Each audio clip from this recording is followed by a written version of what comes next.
Hello everyone, आप सभी कैसे हो। ये देखिए मेरे बाल कितने उलझ गए हैं एकदम। कंघी करने का ही टाइम नहीं मिला। कल शैम्पू किया था। एक्चुअली कल एक प्रमोशन वीडियो शूट करनी थी जिसमें मुझे बालों में तेल, शैम्पू और कंडीशनर का वो प्रमोशन था। तो मैंने इतनी जल्दी में ना बस वो वीडियो शूट किया और शूट करने के बाद मैंने उसे अभी तक एडिट भी नहीं कर पाई और मुझे बहुत दिन पहले वो वीडियो देना था। उसके बाद में तुरंत कल मैं फिर हॉस्पिटल भागी क्योंकि कल मम्मी की यूरिन की कुछ रिपोर्ट आई थी जो अच्छी नहीं आई। उसमें इन्फेक्शन फिर से था यूरिन का, जिसके लिए मम्मी एडमिट रही हैं हॉस्पिटल्स में। वो इन्फेक्शन फिर से हो गया था। तो कल मैंने जब रिपोर्ट देखी, रिपोर्ट देखते ही ना मैं हॉस्पिटल जाने लगी। तो मम्मी बोलते हैं कि ना नहीं अभी मत जा, कल चली जाइयो, अभी विहान का ट्यूशन का टाइम है। मैंने कहा ट्यूशन वेशन हो जाएगी विहान का, और चीज़ें बाद में हो सकती हैं, लेकिन अभी ज़रूरी है कि विहान का हम मम्मी का ना मैं डॉक्टर से मिल के आऊँगी। तो मैं कल ही गई और आप यकीन मानोगे कल मैं 4 बजे गई थी। 4 से भी 10 मिनट पहले लगा लो, घर से निकल गई थी और मैं रात को आई हूँ करीबन 8 बजने में, जब 5-7 मिनट बचे हुए थे। मतलब 4 घंटे विहान को लेके मैं यहाँ से कभी ऑटो बदले, रिक्शा बदले, उसके बाद हॉस्पिटल पहुँची। हॉस्पिटल भी जहाँ पे अभी मम्मी का ट्रीटमेंट करवा रही हूँ ना, वो मेरे घर से बहुत दूर है। मतलब वहाँ से अगर यहाँ आना है ना घर, तो कम से कम ये लगा लो आने जाने के ही ना 300 रुपये तो लग जाते हैं, इतनी दूर है। तो वहाँ हॉस्पिटल में डॉक्टर से कल मैं फिर से मिली। कल मैंने पूरी बात करी। मैंने आपको मम्मी की कंडीशन भी इस टाइम बता रखी है। मेरे को अभी भी मैं पता है वीडियोस रखी हैं। पहली बार मेरे साथ लाइफ में ऐसा हो रहा है कि मेरे पास वीडियोस रखी हैं बना, बस एडिटिंग का टाइम मुझे कल भी पूरा दिन नहीं मिला क्योंकि कल रात को आई। रात को आने के बाद फिर मेरे को आके रात को 8 बजे देखो खाने की तैयारी करनी थी। ऊपर से फिर मम्मी का भी मुझे देखना होता है थोड़ा थोड़ा बीच बीच में, और रात को भी उठ के पूरा टाइम देखना होता है मम्मी को। तो इस वजह से ना कि अभी भी मेरे को टाइम नहीं मिला। सुबह आज मैं लेट उठी थी क्योंकि रात को लेट सोई थी। 7 बजे मैं उठी हूँ सुबह। उसके बाद सुबह से लेके अभी 10 बजे मैं अभी आपके सामने बात करने के लिए वीडियो में बोली हूँ। 3 घंटे हैं, 3 घंटे गए। अभी मेरा सारा काम अभी भी ऐसे कैसा पड़ा हुआ है घर का। तो इसीलिए मैंने सोचा कि नहीं मैं वीडियो ना बोल के बना देती हूँ, क्योंकि अगर मैं एडिटिंग करने बैठूंगी ना वीडियो की तो मुझे पूरा 1 घंटा चाहिए और 11 बज जाएंगे और काम लेट हो जाएगा। फिर मम्मी का भी मुझे देखना है, अभी करना है ना। मम्मी के कपड़े धोने हैं स्पेशली, मुझे अभी बहुत सारे इकट्ठे हो रखे हैं, वो मैं पानी में से निकाल लूँगी क्योंकि मुझे टाइम नहीं मिलेगा। फिर वो विहान आ जाएगा ना स्कूल से, तो फिर उसको लेने जाना पड़ता है। उसके बाद फिर लेके आ जाऊंगी तो फिर उस पर नज़र रखते हैं, फिर काम करना मुश्किल हो जाता है। अभी विहान नहीं है तो 2-2.5 घंटे मेरे पास है, तो मैं फटाफट घर के सारे काम निपटा सकती हूँ इस टाइम। इसीलिए ना मैं बोल के वीडियो बना रही हूँ। तो मैं कल बता देती हूँ, कल मैं वो ले आऊँगी वीडियो, अभी एडिटिंग कर करके लाती रहूँगी। अभी जैसे ही मुझे टाइम लगेगा, आज मिला रात को टाइम तो मैं देखती हूँ, कोशिश करूँगी एडिटिंग का। अभी तो मेरे पास मतलब बहुत पहली बार ऐसा हो रहा है कि मेरा काम बहुत लेट हुए जा रहा है, वीडियोज़ पे भी मेरा नहीं हो पा रहा। कोशिश करती हूँ, लेकिन अब आप ही सोचिए ना, आप बाहर हो, पूरा दिन ही आप बाहर हो, घर पे बैठे हो, तभी तो आप वीडियो की एडिटिंग करोगे ना, घर पे हो टाइम मिलेगा। लेकिन आप पूरा टाइम तो आप इधर से उधर, उधर से उधर निकल रहे हो, ये वजह है। तो कल मैं डॉक्टर मैम से दोबारा से मिली हूँ और मैंने रिपोर्ट्स मम्मी की दिखाई डॉक्टर को। तो डॉक्टर ने ये बात, उनकी पहले तो दवाइयाँ चेंज कर दी। जो कल परसों दवाई लिखी थी उनमें से उन्होंने G1 से G2 चेंज कर दी दवाइयाँ, और साथ में उनको ये बोला है मम्मी के लिए कि उनका जो भी जैसे इन्फेक्शन है ना, जो उनको हो रहा है बार बार, उनको ना पस पड़ती है, बार बार पस पड़ रही है यूरिन का, जो भी पस सेल्स बढ़ जाती है उनकी 20 से 40 हो रखी है इस टाइम, नहीं 25 से 40 इतनी पस सेल्स हो रखी हैं जो 0 से 5 के बीच में होनी चाहिए, वो इतनी बढ़ जाती हैं।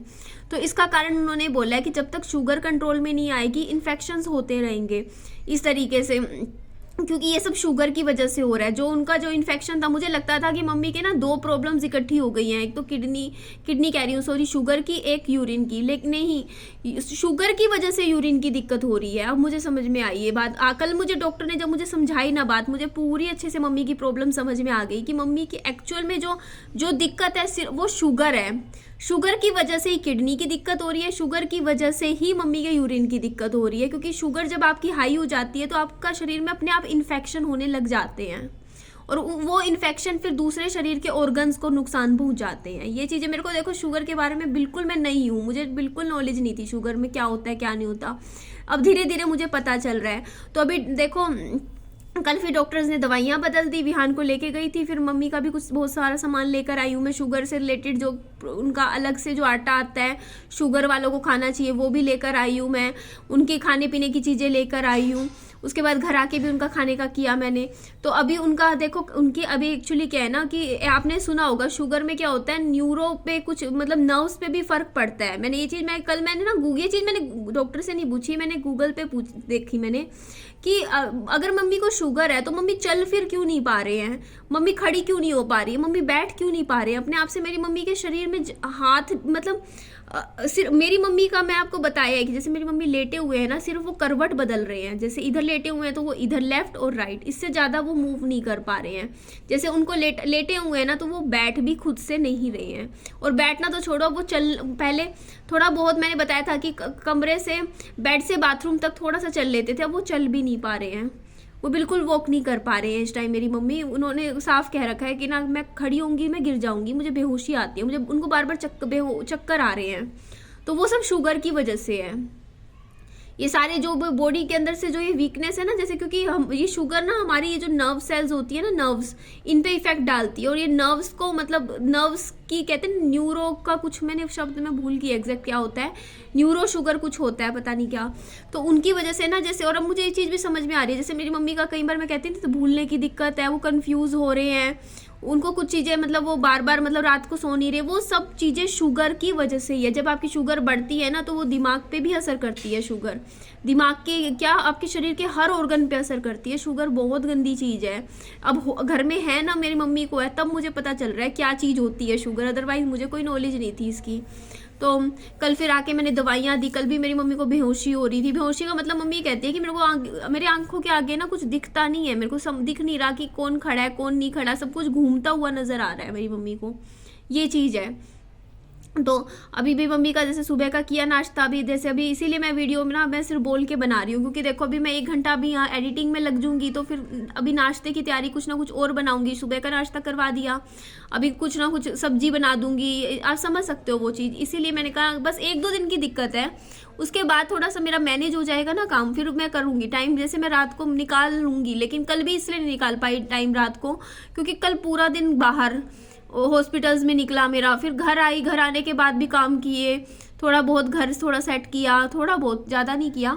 तो उसके बाद करीबन 10:30 बजे ना मेरी ऐसी हालत ही नहीं थी कि मैं वीडियो की एडिटिंग कर पाऊँ। टाइम था, विहान भी सो गया था, कर सकती थी, लेकिन सच में इतनी थक गई थी कि सुबह की लगी हुई भाग दौड़ वाला पूरा दिन ऐसे गया मेरा। और एक चीज़ और मैं बता देती हूँ, जैसे कई लोग बोल रहे थे ना कि विहान को फर्स्ट स्कूल से निकाला है, विहान अच्छे कपड़े नहीं पहन, रीज़न भी ऐसे ऐसे बना देते हैं। देखो ना विहान के लिए कि हाँ स्कूल से निकाला, तो कोई स्कूल से नहीं निकाला था विहान को। और दूसरी चीज़ अब मैं बता देती हूँ, स्कूल वाली बात मैं बता देती हूँ। अभी मैं विहान के स्कूल ही गई थी कि विहान जो पहले स्कूल में जिस स्कूल में जाता था, ठीक है, अब वो उसी स्कूल में ही जा रहा है विहान, पहले वाले स्कूल में। क्योंकि जैसे मैं आपको बात बताई थी कि मैंने विहान का ना, मेरा कोई ऐसा पर्पस नहीं था, सिर्फ फीस की वजह से ही मैं विहान का स्कूल चेंज करवा रही थी। पढ़ाई का मैंने यही बोला था, पढ़ाई की मेरे को कोई वो नहीं है, पढ़ाई मेरे को ठीक लग रही थी विहान की, और एजुकेशन वाइज ठीक था। क्योंकि मेरे को इतना पता है कि मेरा बच्चा ना जब स्कूल जाने से पहले ना 2 शब्द बोलता था, सिर्फ 2, मम्मी खाना, मम्मी ये, मम्मी वो पूरी लाइन भी नहीं बोलता था मेरा बच्चा। डॉक्टर्स ने कह रखा था कि इसको स्पीच थेरेपी करवानी पड़ेगी विहान की, बोलता नहीं है। और मैंने फिर विहान को प्ले स्कूल में यहाँ डाल दिया था। तो जब मैंने इस स्कूल में विहान को डाला ना, विहान ने सिर्फ 20-25 दिन बाद वो बोलने लग गया था मेरा बच्चा। मुझे पता है उसमें बहुत इंप्रूवमेंट आई है विहान का। आपको आपके सामने आप खुद देखो ना, जब से स्कूल जाने लगा है मेरा बच्चा कितना बोलने लग गया है, कितना एक्टिव हो गया है। तो ये चीज़ तो मैं बोलती हूँ कि नहीं, मेरे को मेरे बच्चा विहान का मेरे को इम्प्रूवमेंट दिखी है। तो ऐसा नहीं है, ठीक है। और दूसरी बात, विहान को स्कूल से निकाला तो स्कूल से बिल्कुल भी नहीं निकाला था विहान को, बल्कि विहान को जो है, कल भी मैम का, प्रिंसिपल मैम का फ़ोन आया था, मैंने आपको बताया था कि मैंने दूसरे स्कूल 1 दिन भेजा विहान को। उसके बाद अकल आया था तो उन्होंने बल्कि विहान को फीस में छूट दे दी है। ये बात मैं आपको बता देती हूँ यहाँ पे। विहान की जैसे जो फीस थी ना, उस विहान को जैसे हर स्कूल का ना एक वो होता है कि 5 जैसे सीट्स होती हैं, जैसे मतलब जो मैम ने मुझे बताया कि जैसे ना जैसे मान लो अगर बच्चों के लिए रखी जाती है थोड़ी सी, जिसमें कंसेशन दिया जाता है, तो उसमें विहान को डाल दिया गया है। तो विहान का जैसे फीस थी 3100 रुपये स्कूल की, मैं आपको वही बात बता रही हूँ। विहान की अब स्कूल की फीस 2000 कर दी है, मतलब छूट दे दी है विहान को। तो अब से विहान की मुझे 3100 रुपये फीस नहीं भरनी है हर महीने स्कूल की, मुझे 2000 रुपये ही भरनी है फीस। इसके अलावा मुझे एक्टिविटी फ़ीस भी नहीं देनी है, जैसे साल में जैसे 4000 रुपये हर साल जाते हैं हर क्लास के, तो एक्टिविटी फ़ीस भी माफ़ हो चुकी है और स्कूल की फ़ीस भी कंसेशन मिल चुका है विहान का। ये चीज़ थी, तो बस यही बात मैं बता रही थी। तो फिर मेरे को बस फ़ीस का इशू था, तो वो मेरा हो गया, बात हो गई मैम से। मैम ने कहा हम आपको पूरा सहयोग देंगे, पूरा कोऑपरेट करेंगे, बट हमारा बच्चा हमारे स्कूल में रहना चाहिए, क्योंकि हमें मतलब हो जाता है, लगाव हो जाता है ना बच्चों से, अब टीचर्स का भी लगाव हो जाता है स्पेशली। तो फिर मैंने भी कहा ठीक है मैम। तो मैंने आज विहान को पहले वाला जो स्कूल था, जिसमें स्कूल में पहले से विहान पढ़ रहा था, उसी स्कूल में ही भेजा है। और बल्कि दूसरे स्कूल में मैंने ना विहान की नोटबुक्स 3 नोटबुक सबमिट करवा दी थी, वो भी मैं आज ले आई, बल्कि 1000 रुपये भी दे दिए थे मैंने तो दूसरे स्कूल में विहान की एक्टिविटी फ़ीस के, वो मैं आज बात करके आई थी। तो पता नहीं मिलेंगे नहीं मिलेंगे, ज़्यादातर तो 90% तो नहीं लग रहा है कि नहीं मिलेंगे वो पैसे, क्योंकि आज मैम से बात की प्रिंसिपल मैम ने, तो उन्होंने कहीं ना कहीं यही, मतलब जिस तरीके से बात में उन्होंने कर रहे थे, तो उनसे मुझे ऐसा ही लग रहा था कि वो पैसे नहीं मिलेंगे जहाँ तक है। बाकी मैम ने कहा था कि बता देंगे अगर हो पाया तो, क्योंकि वो बोलते फॉर्म भर दिया था उसमें वो चली गई फीस, मतलब जो भी था 1000 रुपये का जो भी था वो लॉस हो जाता है। तो बल्कि जो मेरे जो पहले स्कूल वाले हैं ना, उन्होंने बोला है कि अगर आपके पैसे 1000 रुपये वहाँ सेकंड स्कूल से वापस नहीं मिले, तो आप जो जनवरी में फ़ीस भरोगे उसमें से 1000 रुपीज़ आपके कट भी कर देंगे। तो ऐसा कोई वो नहीं है, लेकिन मैं तो यही सोच रही हूँ अगर वहाँ से मिले तो मैं यहाँ में फिर 2000 ही दूँगी फ़ीस जनवरी की भी। ठीक है, बस यही बात मैं बता रही थी आप सबको। तो मैं आपको कुछ चीज़ें थी जो आपके साथ मेरे को, जो मेरी लाइफ में चल रहा था, माफ़ कीजिएगा, मैं आपको दिखा नहीं पा रही हूँ, मैं आपको सिर्फ बोल बोल के बता रही हूँ इस टाइम, और ये मेरी मजबूरी ही लगा लो, है ना। क्योंकि अभी क्या है ना, कुछ चीज़ें हैं पहले वो उनको देखना बहुत ज़रूरी है। आपको पता है, कल की बात बताती हूँ मैं आपको। कल रात को ना मेरी मम्मी को पता, अभी इस टाइम उनके ऐसे हो जाता है कि ना उनको ना ये नहीं पता चलता कि एक्चुअल में रियलिटी ही नहीं समझ पाते हैं। कल मैं मेरी मम्मी को ना जैसे रात को उठ के उनका जैसे कपड़े वपड़े जैसे कुछ चेंज किए, कुछ मैं ऐसे उनका काम कर रही थी रात को, जैसे 2:30-3 बजे उठ के। तो मेरी मम्मी ने पता है मेरे को क्या बोला, क्योंकि उनको बेहोशी सी ऐसी चढ़ती रहती है, उनको याद, मतलब उस टाइम पता है क्या बोले मेरे को, ऐसे मेरा हाथ पकड़ के, हाँ बेटा तू सदा सुहागन रही हो, मतलब ऐसे बोले मेरे को। मैं ऐसे मेरी मम्मी की शक्ल देख रही, मैंने कहा मम्मी को याद नहीं है, मम्मी भूल गए, या मम्मी कैसे बात बोल रहे हैं। मतलब मम्मी को ये भी याद नहीं रहा कि मेरे हस्बैंड की डेथ हो चुकी है, मतलब भूल गए बिल्कुल, उस फेज़ में चले गए। और लेकिन हाँ मैं बताऊँ, इन दिनों मेरी मम्मी जैसे अभी लेटे रहते हैं ना, तो ना कई बार ना मतलब मेरे लिए भी बोलते रहते हैं कि ना हाँ मेरी लड़की ऐसे है, मेरी लड़की परेशान है, मेरी लड़की का कई बार बोलते हैं, मेरे लिए बोलते हैं, बात करते हैं। ठीक है जी, ज़्यादा मिनट अब मैं ज़्यादा बात नहीं कर पाऊँगी आप लोगों से अभी इस टाइम आगे, लेकिन हाँ कोशिश करूँगी आज वीडियो एडिटिंग कर पाई तो भेज दूँगी। मैं आज से ब्लॉग्स भेजने स्टार्ट करूँगी अगर टाइम मिला तो, बाकी लग नहीं रहा है लेकिन कोशिश फिर भी करूँगी। चलिए ध्यान रखिए अपना, bye bye, take care, loads of love.